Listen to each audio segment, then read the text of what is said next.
All right. Well, it's been a while. So I guess let's do a little bit of upkeep. The last time we talked, the election in France was going on. Mm-hmm. And the French have their own weird presidential system. It's a French system. Yes, that's the proper term, but it's very French. Yeah, and so they had their elections, and I guess people were relieved at them. Or despondent in some cases. There were people who really, really wanted Marine Le Pen to win, and I could really detect a lot of the anguish and shock they felt that she didn't win. I mean, I don't think I've seen the Kremlin in that much mourning in quite a while. Well, I think the Kremlin is setting up for a future win, I think.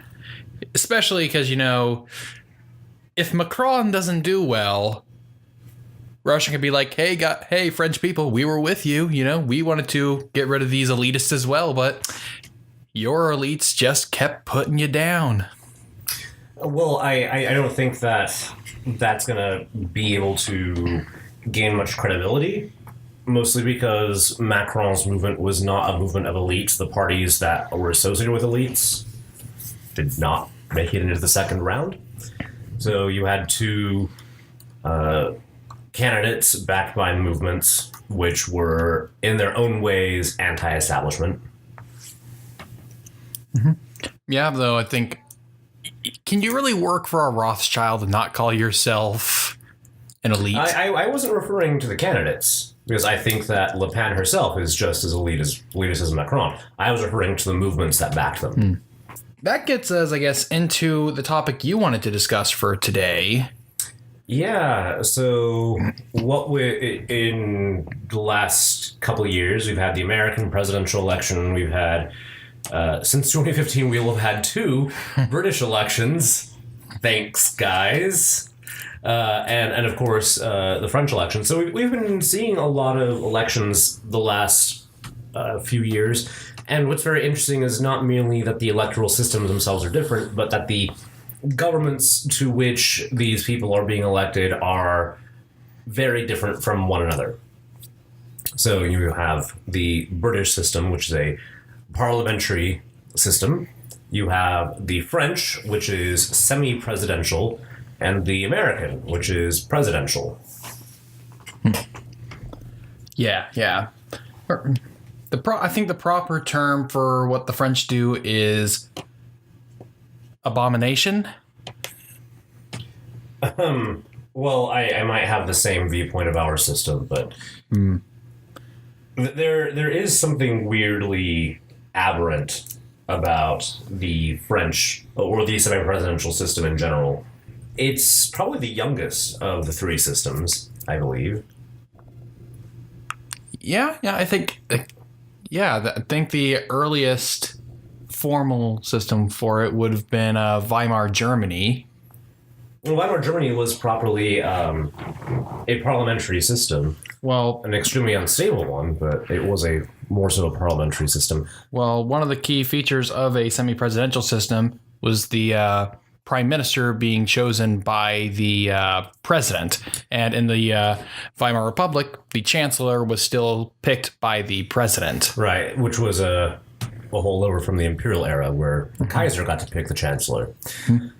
I think the only other example of a semi-presidential system in the world right now that's notable is Russia, which is a terrible example at pretty much anything. So we're just going to ignore that.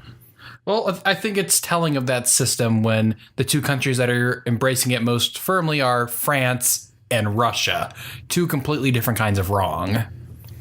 Okay, well, leaving aside the numerous problems with that statement, the problem with Russia's system isn't so much with the concept as it is that there really doesn't seem to be. It's not a presidential system, it's not a semi-presidential system, it's not parliamentary. It's a Putin system because no matter what office Vladimir Putin holds, he's in charge.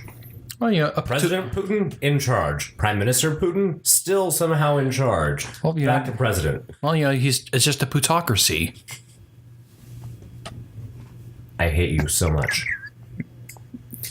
Yeah, but I guess it's worth looking at these systems. Obviously, the oldest one is the presidential system. Kind of. Definitely kind of. It's sort of... It depends on when you describe the parliamentary system as properly coming into its modern form. Well, the reason I say the presidential system is the oldest is because the presidential system is literally just a function of old monarchical systems where the executive wielded a bunch of power. Just in the presidential system, it's elected, not hereditary. I don't know. I would still say the parliamentary is probably older, probably because it came into its current form a lot earlier. Well, of course, when we say the presidential system, technically speaking, there was no such thing as a presidential system until something like, the ratification of the U.S. Constitution, which was the first time there was a presidential system designated really as such anywhere in the world. But that's juxtaposed with the country from which the U.S. broke free, Great Britain, which, of course, is a parliamentary system. And in fact, the Parliament of the UK is referred to as the mother of parliaments, being the first and probably in many ways the longest functioning parliament. But it's also grown and changed immensely over the years. In ancient times, it was the upper house, the House of Lords, hereditary nobles and bishops that wielded more power. That changed dramatically over the course of a few minor events like the English Civil War. Yeah, just little things. But when we look at the systems and how they developed, it's very interesting because the UK has what's called an uncodified constitution. You hear a lot about their constitution. In fact, I think they might talk about their constitution more than we talk about ours, for whatever it's worth. But unlike the U.S., where you can go Google United States Constitution and you will find a handy-dandy document. You can find possibly some dude handing them out on street corners or events. But there's no such handy-dandy document for the British Constitution. And if you did, people sometimes say it's unwritten. That's not exactly the case because all the parts that make up the British Constitution are written. They're just not neatly arranged into one document. So you'd be walking around with a copy of the Magna Carta and the Parliament Acts and pretty much all of these things. Pretty much the entirety of all the acts of Parliament. Well, not all, but a few significant ones. Some as recently as after the Second World War. Oh, actually, I think the most recent significant change to the Constitution was in 2012, the Fixed Term Parliaments Act. I say significant, though recent events may have demonstrated that really did not matter at all. It was designed to prevent prime ministers from being able to dissolve parliament when they wanted and call an election wherever they wanted, and that's still exactly what happened. It was part of I think what some people refer to as the Americanization of British politics. The set term elections, as well as they held their first televised debates in 2010. Yeah. But even before that, there were definitely American approaches beginning to corrupt the way the British election system worked. We saw it we didn't because we weren't alive, but in 1983, which was when Margaret Thatcher defeated Michael Foot, increasing her majority of the giant landslide. Many features of that campaign were designed for the Conservatives to look and echo the American presidential campaigns of the day, which is weird because I've seen some of the rallies, but from that point throughout the 1980s into the 90s, there was this increasing emphasis on the leaders of their parties as not merely party leaders, but as statespeople in their own right that people were choosing between. Definitely that was the case with figures like Margaret Thatcher, Tony Blair, and David Cameron. And I'm not sure that really the parliamentary system that exists in the UK or in its successor countries really works with that. It tends to slide potentially into cults of personality. But I brought up something. I guess we could look at some of the features of parliamentary systems to start. Yeah. So one of the biggest features of parliamentary systems, of course, is that it, as the name implies, has a very big role for the legislature. And while some in the U.S. have incorrectly said that because of the fusion of elements of legislative and executive power, there's no separation of powers in the UK or parliamentary systems, there is. The separation just works a bit differently than we're used to. Parliaments are elected by some form. In the UK, it's still first past the post. In Germany, it's proportional representation. And the leader of the biggest party is generally the person who forms the head of government. Oh, that's probably a big distinction we should probably make. Yes, the separation of roles within the executive. So in the presidential system in the United States, we have one president who serves both the role of head of government, which is managing, basically is the administrative role of managing a government, and head of state, which is the more ceremonial type role. They're the person who pardons the turkey.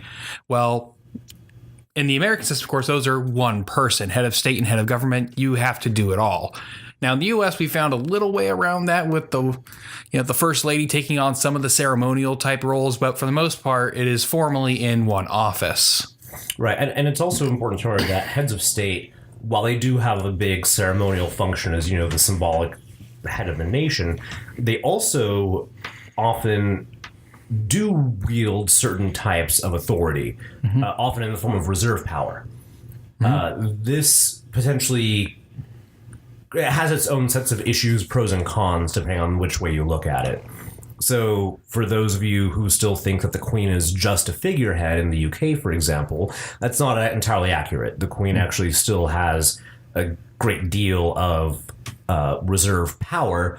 It's just that she does not often exercise it directly because the conditions, the triggers for her to do so aren't always in place. Cromwell just couldn't finish the job. No, Cromwell just wanted to be in the job himself. And I guess if you really, really did want to look at the first presidential system, it might have been actually Cromwell's Commonwealth. But it is interesting to note that because of parliamentary systems and the fact that the executive, the political side of the executive is derived from the legislature, in parliamentary systems, political parties actually have constitutional roles. That is not something that we have. Many people have pointed to our first past the post system as being the de facto reason why we have only two major parties in this country. That's not entirely true. A big part of it is actually just that we've never developed a constitutional role for the way parties are supposed to function as there is in the UK. Yes, and this is for the very specific reason that they feared factions. They feared groups of people coming into power in government and sort of gaining control of everything. That's why they didn't give them a formal role. It's supposed to be, basically the idea was that there'd be a bunch of independents running. And the most parties would be are just, organized peoples going out to vote for a single person. Right, and it's also good to note that contemporaneously, the party structure didn't exist in the UK either. But what ended up happening was that as the UK continued to develop, and with the flexibility of its constitutional system, as parties did begin to appear, there was the ability to designate roles for the parties. Okay, so there's a party in government. Obviously, it's tasked with governing the country. Parties in opposition, you have not a duty to hold the government to account and to prepare yourself to possibly take government later. Whereas here, no parties actually have constitutional rules. There's no kind of check on them. So parties in the United States occupy this giant, very public, shadowy space that will poison politics, sure, but there's no reflexive obligation of the parties to function within the system. And also, I guess part of it is that the UK developed more quickly as a multi-party democracy, even though it has a first-past-the-post system. But we have a presidential system, which means there are really, when it comes down to it, only two parties that matter. The party that wins the presidency and those that lose. Mm-hmm. Yeah. So the thing I've noticed with the development of parties and their role in government is largely has to do with they sort of coincide with the growth of executive power in countries. The more the executive part of a government grows in power, the more parties play a deciding role in politics. In the United States, as the president got more powerful throughout the 19th century up to the Civil War, the parties began to play a bigger and bigger role in politics. Afterwards, they played a little less of a role until they got back to Theodore Roosevelt, who decided that the president should control everything again.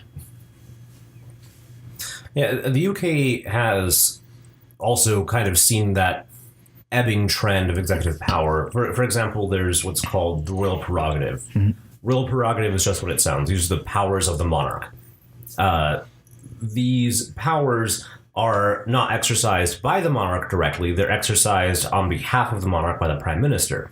So some of those prerogative powers include things like declaring war, signing treaties, etc. But it's interesting to note that the exercise of those powers is increasingly seen as no longer something the prime minister just does on their own. For example, in the case of military force, the last several times that military force was used by the Brits, for example, airstrikes in Syria, airstrikes in Libya, participation in the Iraq War, all of those were followed by a vote in Parliament first, where prime ministers sought parliamentary approval for their action. Same thing for treaties. The last signing of an EU treaty, the Treaty of Lisbon in 2010, was preceded by a vote in the House of Commons and the House of Lords. The very mechanism to leave the EU, which the government attempted to invoke using prerogative powers, was defined as something that had to actually receive a legislative vote. So there's actually a kind of erosion of executive power taking place right now in the UK. I'm not necessarily sure if I'd describe those things as erosions of executive power as much as just sort of the aesthetics of the age of democracy, if you're going to call the last 200 to 300 years anything in the world the age of democracy.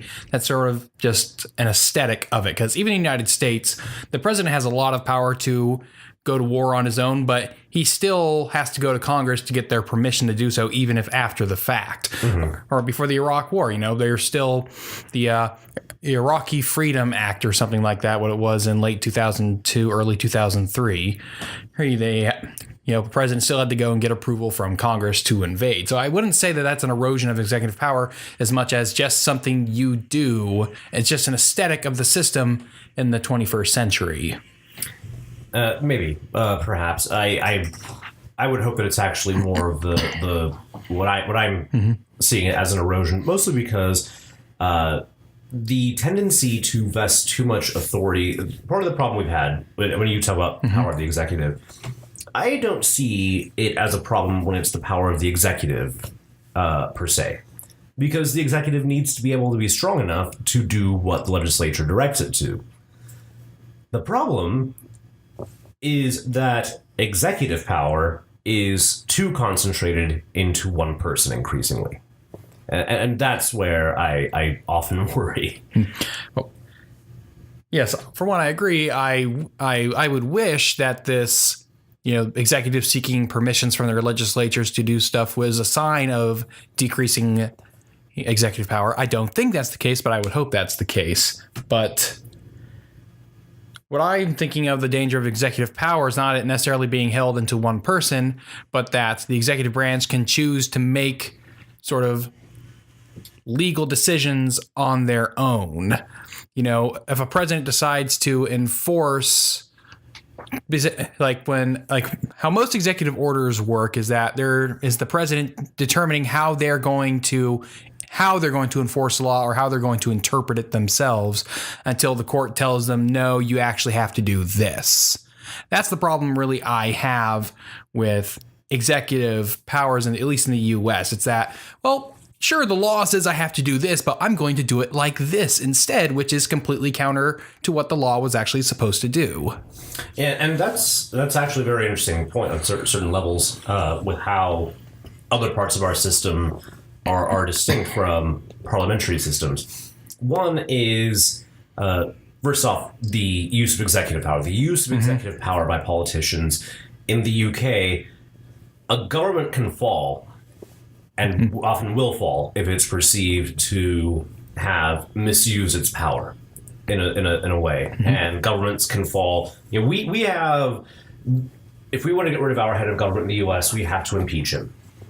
That's the only way we can do so. And that is a lengthy, time-consuming process that's only ever been attempted twice in our national history and hasn't actually produced a conviction for a sitting president. In the UK, governments can fall from confidence votes. Losing an outright vote of no confidence or failing to pass a budget bill will result in the fall of a government, the dissolution possibly of parliament, and the calling of a new election. In the US, we pretty much just have to button down and wait for the next presidential election. There's no real possibility of anything being done to remove a president from office. The other thing, too, is that because of the role that parties play, a legal role that parties play, if for example, Margaret Thatcher's fall, and to an extent the fall of Tony Blair, was less that Parliament forced them out, and more so that their own parties were keen on getting rid of them, which meant that they would have lost any footing they'd have to hold ministerial office in the UK. That can be good or bad, depending on the circumstances. Another difference is the role of the courts, judicial review and whatnot. Our Supreme Court is appointed by the President and confirmed by the Senate. In the United Kingdom, the legislature has no say in who sits on the high courts. I like that. Mostly because it doesn't turn judicial appointments into political point scoring. There's this sense that they need to be fully independent, not merely in the execution of their job, but on their way there as well. Just curious, is there a term limit for judges in the UK? Yes. Okay, so that would make more sense if the legislature doesn't have to have a say if there is a term limit. In the US, on the other hand, there isn't. Right. Well, the issue is that in our system in the US is that as we see with every court appointee the last 30 years, it becomes a political storm because it becomes partisan political storm. Whereas in the UK is parliamentary systems are actually very keen on apolitical or apartisan behavior and institutions.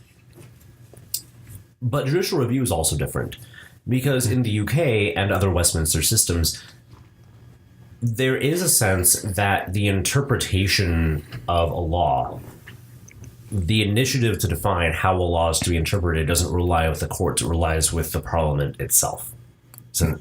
And they can always amend a law just because. So I don't believe there's any capacity that has ever occurred where, for example, the UK courts have outright judged a law or legislation to be, quote, unconstitutional. Mostly because if there's a sense that something is unconstitutional, it won't get out of the legislature itself. The Brits also are cognizant of the fact that their constitution can change, either outright through legislation, like the Fixed Term Parliaments Act or the reform to the House of Lords in the late 90s, or just over time as just convention develops. So for the U.S. system, it's heavily dependent upon a jealous guardianship of the powers of the different branches of government. that's the big flaw I found with. It's like I am a big constitutionalist here in the U.S. I'm a strict interpretation guy. I think it should be interpreted the way the writers wrote it. But I think one of the big flaws that they failed to notice at the time or failed to foresee is parties controlling multiple branches of government. Because up until that point, I think they thought politics in the U.S. would be similar to what politics in Britain had been up to that point, where it's more or less struggles between different branches of the government. Where in the UK it was struggle between the Crown and Parliament. I believe they were under the perception that it was going to be that struggles were going to be between Congress and the president. Unfortunately, though, it turned into struggles between political factions, and unfortunately, those political factions did not revolve around branches of government. They revolved around economic interests. Mm-hmm. Well, ideology and whatnot. Mm-hmm. Yeah. Right. And the other issue is that our Constitution is probably the hardest Constitution to change in terms of the process. Yes, and that's... and that is contributed to... Yes, that is by design for part, because they wanted a government that did as little as needed and make everything as hard to do as possible. Well, no. It's not so much about governments doing as little as needed. It's the fact that there are elements of our Constitution which make perfect sense in the late 18th century that do not really do well in a modern democracy. For example, we elect our president, okay? Mm-hmm. We also elect our Senate, and we elect our House of Representatives.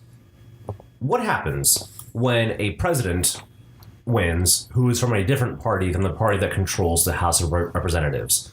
Who has a mandate to govern? Well, in the U.S. system, I honestly do not think in the U.S. system that there is such a thing as a mandate to govern. That's not a terrifying thing. Concept. Except it's the notion that nobody in an elected in a democracy receives a mandate from the people. I don't think there's this idea of the mandate to govern of it's your agenda we're going to follow, because clearly the way the system is designed is not meant for that to happen.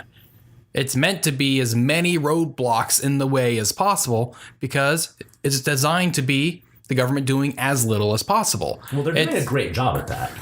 Yes, the problem that has arisen from it is when the rules are not properly followed. Basically, the House, the courts, and the executive branch are all supposed to jealously guard their powers. If the president starts just making rules and enforcing laws whichever way they want, Congress is supposed to impeach that president.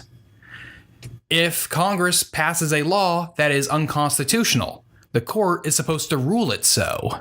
Well, but they don't do those things. But the thing is, the power of the court to rule things unconstitutional itself does not exist in the Constitution. So if you're a strict interpretationist, the power of the Supreme Court's judicial review should be anathema. Well, there's a difference. There is a difference between the court ruling something unconstitutional and judicial review. Judicial review is the formal power to eliminate the law if you declare it unconstitutional. The original idea behind the court was that they rule on the legality and constitutionality of a law. If they say it's unconstitutional, then it's up to the impetus of Congress to then change the law. But the court is basically supposed to create a formal record of these laws have been okay, these laws have not been okay. And then the other branch is supposed to follow in accordance with it. But the problem is the branches don't do this because of parties.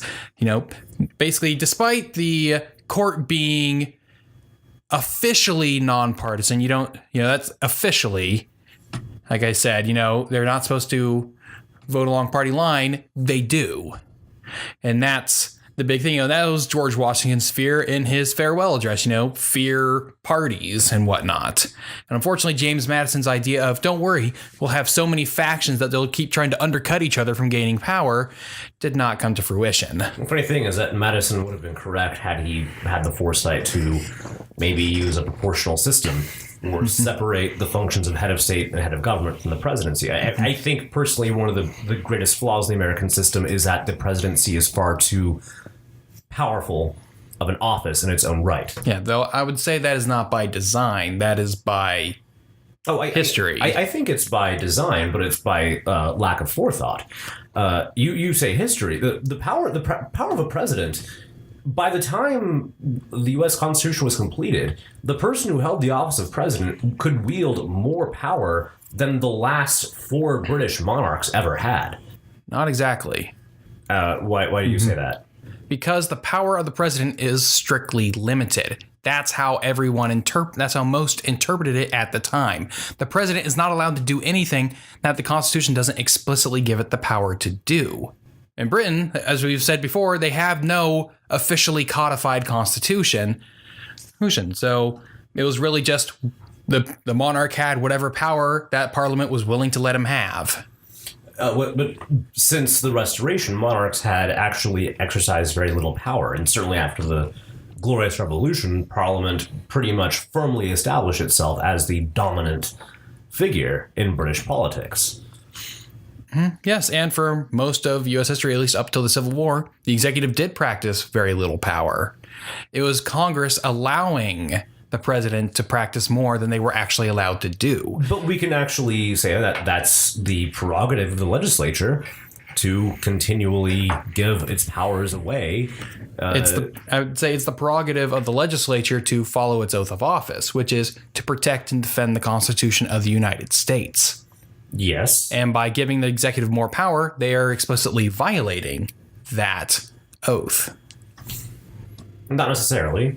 First off, the Constitution itself creates enough elasticity and rhetorical gymnastics that virtually anything can be defined as constitutional, nearly anything, as long as you have someone who's willing to say, Commerce Clause, which is probably the most abused part of the Constitution, I would say. Even though ironically with the Commerce Clause is that its explicit purpose, or its original purpose, has not been used virtually at all, which is the purpose of the Commerce Clause was not to regulate anything and everything. It was to ensure that states didn't pass tariffs on goods from other states.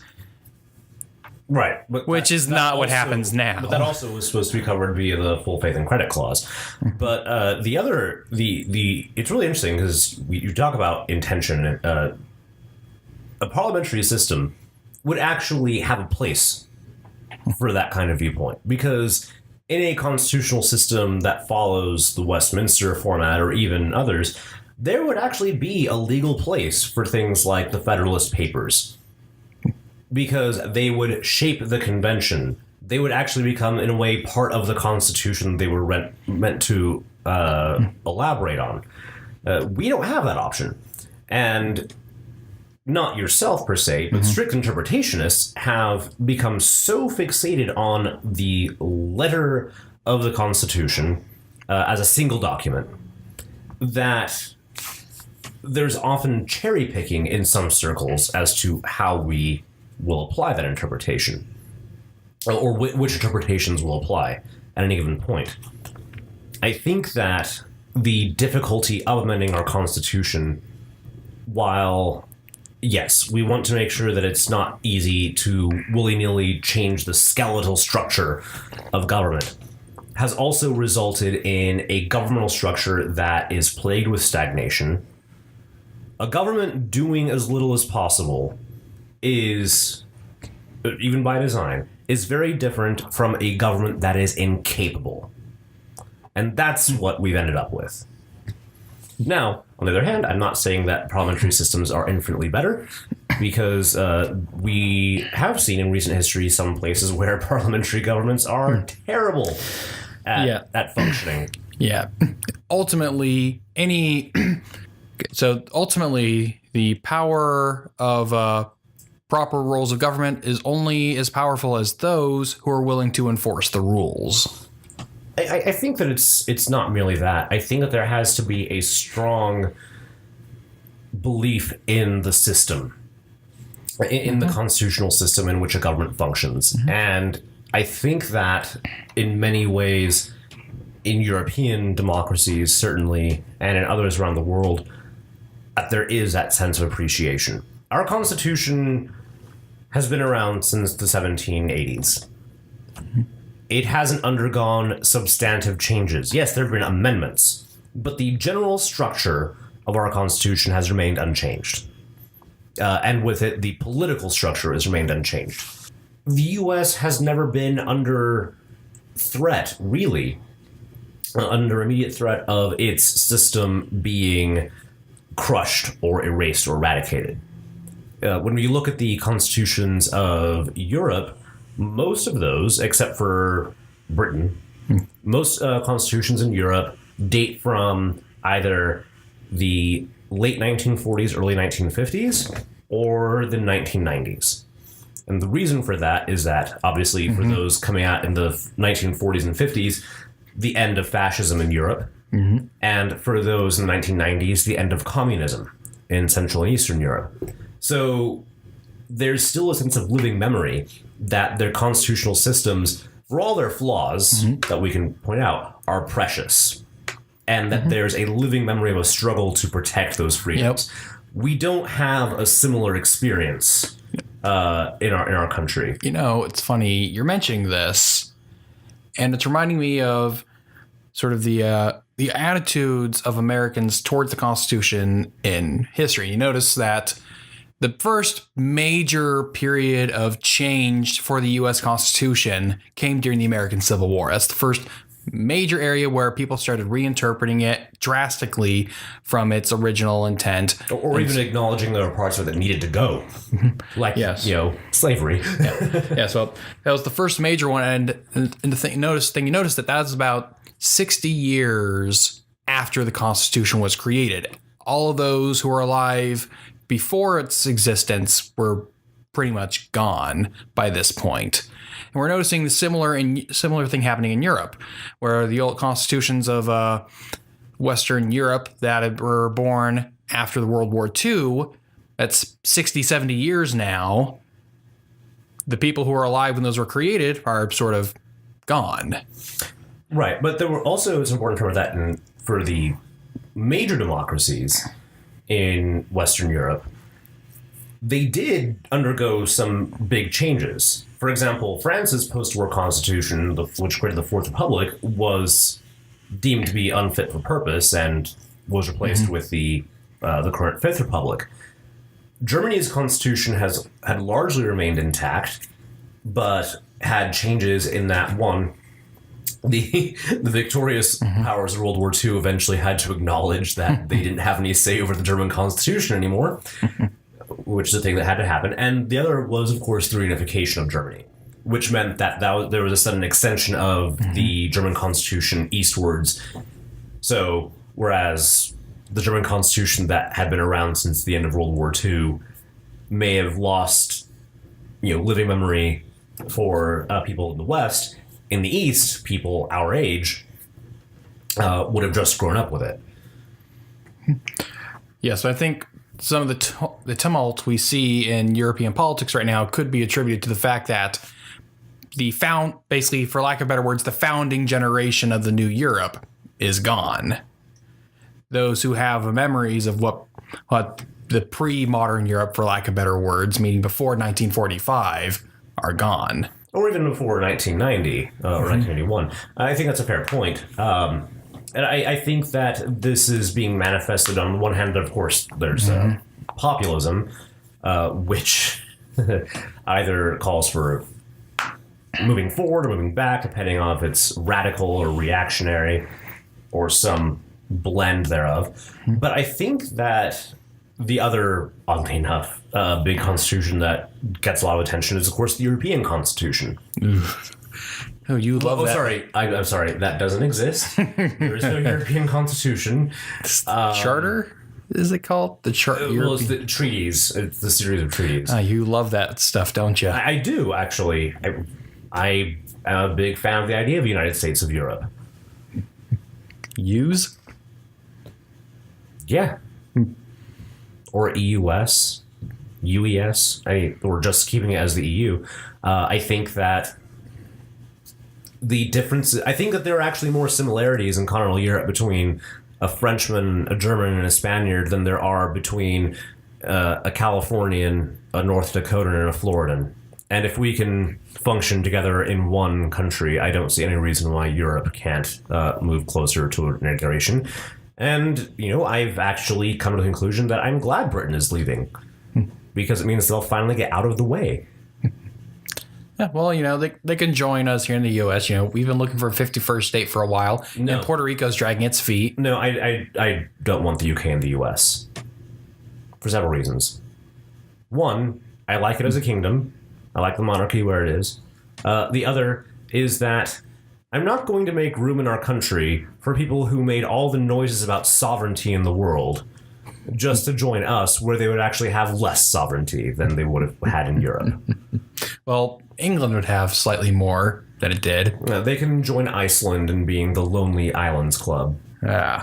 Well, I think now's a good time to start wrapping things up for this episode. So, what are some of your closing thoughts on this? So I think that it's very telling that when we look at the scope of the world, that the majority of democracies are parliamentary democracies in the Eastern Hemisphere. In the Western Hemisphere, the opposite is true. The majority are presidential democracies. In large part, that's because the Latin American nations that gained their independence following us followed much of our example constitutionally. Our constitution was used as a model for implementation. And it's kind of interesting, therefore, that some of the most troubled governments in the world are presidential systems. And in large part, it is, in my opinion, because of the overweening power of the presidency in these systems and the inability to distinguish heads of state from heads of government. Parliamentary democracy is the norm, of course, in most states of actually, I believe in nearly every state of the British Commonwealth and the Commonwealth realms, as well as quite a few successor states from the old French Empire. Parliamentary democracy was adopted by the former Soviet states when they became independent, and it was also what was used after the fall of fascism in Germany, Italy, and Spain. And also Israel is a parliamentary democracy. So I see that this is parliamentary democracies do a better job, I think, of being democracies in a lot of ways. You mentioned that you don't view our presidential system here in the United States as creating any kind of mandate for people in office. I don't think that there is an ethical use of power without a mandate from the people. So parliamentary systems have a conscious desire to claim a mandate to govern from the people, in the use of parliament as an expression of popular sovereignty. We don't have anything like that here. Now, I can make a personal preference judgment. I can't necessarily, with one size fits all, make a values judgment on which is better, because I think the cultures involved matter. But I do believe that there are elements of our presidential system here that have held us back from more effective government, which is different from a government that does little as opposed to a government that just doesn't function. I think we've had too more of the latter and need more of the former. Well, I would like to close us out with some of the wisdom of the people who wrote the U.S. Constitution, or have been or major parts of its what it means today. And a lot of this comes from the second president of the United States, John Adams, in which, referring to the U.S. Constitution, he said that our Constitution is designed for a religious and moral people, and it is insufficient for the governance of any other. The U.S. Constitution is made for a people who are good. People who don't need government to control them and decide what their fates and their lives shall be. And to bring a little Alexis de Tocqueville into this, because he's another guy I love, the only Frenchman I'll say I love, de Tocqueville, in that America is great because America is good. And that is what I think the U.S. Constitution and the presidential system is heavily dependent on. Rightly or wrongly. No wonder it's not working. All right. Well, I think that about does it for now. So Yeah, until next time. till next time.